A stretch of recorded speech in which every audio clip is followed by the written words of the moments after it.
अस्सलामुअलैकुम वरहमतुल्लाहि वबरकातुहू। Madina food secret YouTube channel पे आपको खुशामदीद। आज फिर मैं एक नई रेसिपी के साथ हाजिर हूँ। आज मैं बनाऊंगी कद्दू का हलवा। लौकी या कद्दू जो भी कह लें, उसका मैं हलवा बनाऊंगी। हलवा बनाने के लिए सबसे पहले मैंने क्या करना है, सबसे पहले मैंने इसके छिलके उतार लेने हैं। बिस्मिल्लाहिर्रहमानिर्रहीम। मैंने इस तरीके से इसके छिलके उतारने हैं।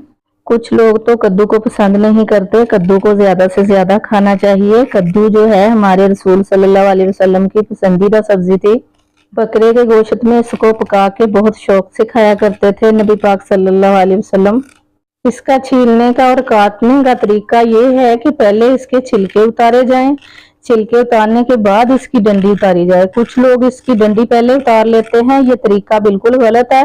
और कुछ लोग जो हैं ये इस तरह मोटा मोटा छिलका उतार लेते हैं।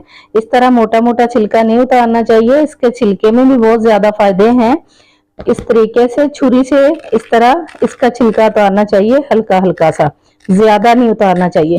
वैसे तो ये ठंडी सब्जी है, बच्चे कद्दू नहीं खाते, पसंद नहीं करते, तो बच्चों को किसी न किसी बहाने खिला दिया करें। हलवा बना के, खीर बना के, किसी न किसी तरीके से रायता बना के बच्चों को खिलाया करें।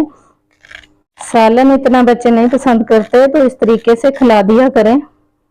इसके छिलके का भी बहुत ही फायदा है। इसके जो छिलके हैं, अगर किसी के हाथ पांव में जलन होती हो तो ये वाले छिलके जो हैं इसको फ्रिज में रख दें। जब ठंडे हो जाएं तो हाथ पांव को मसल लें, पांव की तलियों को, हाथ की तलियों को इस तरीके से मसलें तो हाथ पांव की जलन जो है वो खत्म हो जाती है।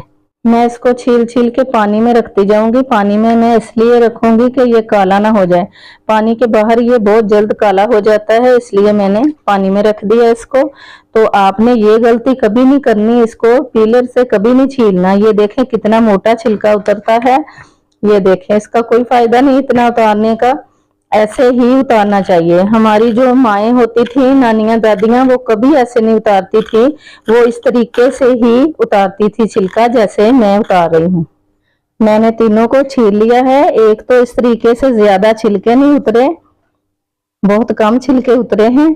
अब मैं इसकी डंडी उतार लूंगी।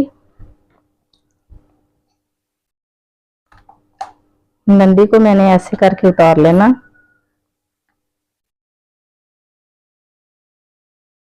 ये पीछे से भी मैंने उतार लिया। मैंने ये बहुत ही ताजा और फ्रेश कद्दू लिए थे, ये 3 पाव थे कद्दू। अब इसको मैं काट लेती हूँ। बिस्मिल्लाहिर्रहमानिर्रहीम। ये कितने नरम निकले हैं अंदर से। मैंने इसी तरह इसको बारीक बारीक काट लेना है। मैंने कद्दूकश नहीं करना है, इसको ऐसे ही काट लेना है। मैं सारे काट लूं फिर आपको दिखाती हूँ। मैंने इस तरीके से ही इसको काट लेना है। तो पतला पतला काटा है मैंने। कुछ लोग खरीदते वक्त ख्याल नहीं करते, पक्के कद्दू ले आते हैं, फिर उसके अंदर से ये जो बीज है इसको निकाल देते हैं। बीज को बिल्कुल नहीं निकालना चाहिए। अगर कद्दू पक्का भी हो तब भी उसको अंदर ही डालना चाहिए, इसको नहीं निकालना चाहिए, फिर तो इसकी ग़िज़ाइयत सारी खत्म हो जाती है। पहले तो वो पीलर से छील लेते हैं, फिर ऊपर से इसके बीज भी निकाल लेते हैं। तो हम इसका कुछ नहीं निकालते, हम पहले से नरम नरम देख के लाते हैं। तो मैंने बहुत ही ताजा और फ्रेश कद्दू लिए हैं। ये कद्दू मैंने काट लिए। अब मैंने इसको कढ़ाई में डाल देना। बिस्मिल्लाहिर्रहमानिर्रहीम। मैंने जिस पानी में इसको भिगोया था उस पानी से निकाल के फिर मैंने साबुत को 2-3 बार धो लिया था। फिर मैंने काट के अब कढ़ाई में डाल दिए। अच्छा, कुछ लोग तो पानी डाल के उसको बॉयल करके फिर उसमें डालते हैं, कुछ लोग साथ ही पानी डाल देते हैं। मैंने इसमें पानी नहीं डाला, ये अपनी भाप में गलेंगे। अगर अपनी भाप में गलाएं तो ये जल्दी गल जाता है। मैंने हल्की सी आंच कर देनी है, ऊपर से ढांप देना। वक्त से मैं इसको देखती रहूंगी, जले ना, पानी ज्यादा ना खुश्क हो जाए। मैं इसी पानी में पकाऊंगी। अगर जरूरत पड़ी तो थोड़ा बहुत डाल लूंगी, नहीं तो इसी पानी में पकाऊंगी। ये कद्दू में मैंने पानी नहीं डाला, इसका अपना ही पानी है। कद्दू के अंदर खुद अपना पानी होता है, इसने अपना ही छोड़ा था। उसमें ये आधा गल चुका है। अब इसमें मैं दूध शामिल करूंगी। दूध अपनी मर्जी होती है, दिल करे तो डाल लें, दिल करे तो ना डालें। मैं 1 कप दूध का डालने लगी हूँ। बिस्मिल्लाहिर्रहमानिर्रहीम। अब इस दूध में मैं पका लूंगी, अच्छी तरह गल जाएगा, इसी दूध में गल जाएगा। अब कद्दू गल भी गया है और इसका पानी भी खुश्क हो गया। अब इसको थोड़ा सा मैश कर लेंगे, क्योंकि हमने कद्दूकश नहीं किया था, हमने ऐसे ही काट के रख दिया था। तो हम ऐसे इसको मैश कर लेते हैं। आप लोग चाहें तो इसको प्रेशर में भी गला सकते हैं। इस मौसम में कद्दू जरा मुश्किल से गलता है। इसके 3-4 महीने होते हैं जो इसका सीजन होता है। सीजन में बहुत जल्द गल जाता है, सीजन के बाद नहीं गलता। सर्दियों में कद्दू का गलाना जरा मुश्किल होता है, तो आप प्रेशर में भी गला सकते हैं।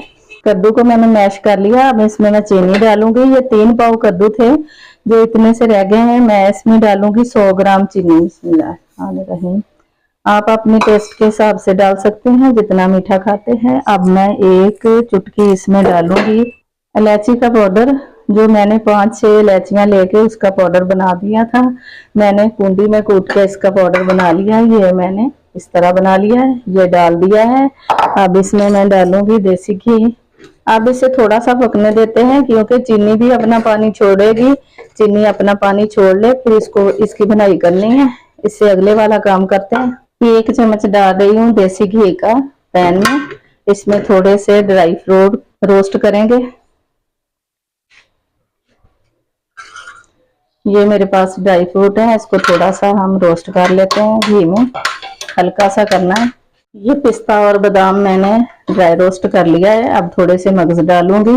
मगज मैंने बाद में इसलिए डाले हैं, ये नरम होते हैं, ये ज्यादा जल जाए तो अच्छे नहीं लगते। इसको थोड़ा सा ही ऐसे गड़गड़ाऊंगी। बस मैंने इसको ड्राई रोस्ट कर लिया। अब इसकी आग बंद कर देते हैं। चीनी डाल के मैंने इसको अच्छे से भून लिया है। अब इसमें थोड़ा सा फूड कलर शामिल करूंगी। आप बेशक ना करें, मैंने तो वीडियो में दिखाना होता है, तो इसलिए मैं खूबसूरती के लिए इसमें शामिल कर रही हूँ। थोड़ा सा 1 चुटकी बराबर किया है। अब इसमें भी 2 चम्मच देसी घी के डाल दूंगी। 2 चम्मच डाले हैं। कद्दू में घी थोड़ा ही जाता है, ज्यादा नहीं जाता। अब इसकी मैंने भुनाई कर ली है। अब इसमें ड्राई फ्रूट डाल देते हैं जो हमने रोस्ट करके रखे थे। बिस्मिल्लाहिर्रहमानिर्रहीम। ये हमारा लौकी का हलवा तैयार हो गया है। माशाल्लाह बहुत ही जबरदस्त बन के रेडी हुआ है। अब डिश आउट करके दिखा देते हैं। बिस्मिल्लाहिर्रहमानिर्रहीम। लौकी का हलवा हमारा जबरदस्त बन के रेडी हुआ है। माशाल्लाह बहुत ही जबरदस्त बना है, बड़ा मजे का बना है। अल्लाह ताला हम सबके दस्तरखान को हलाल रिज़्क से वसी तर वसी फरमाए। अल्लाह ताला हम सब मुसलमानों को जिंदगी और मौत, इज्जत और ईमान वाली अता फरमाए। अल्लाह ताला अपनी रहमत और प्यारे मोहम्मद सल्लल्लाहु अलैहि वसल्लम के वसीले से हम सब की बेहिसाब मगफिरत फरमाए। अल्लाहुम्मा आमीन सुम्मा आमीन या रब्बिल आलमीन। वीडियो को लाइक और शेयर जरूर कर दिया करें। चैनल पे नए हैं तो सब्सक्राइब कर लें, ताकि हमारी हर नई आने वाली वीडियो का नोटिफिकेशन आप तक सबसे पहले पहुंचता रहे। अगली वीडियो की रेसिपी तक के लिए हम आपसे इजाजत चाहते हैं। अल्लाह हाफिज।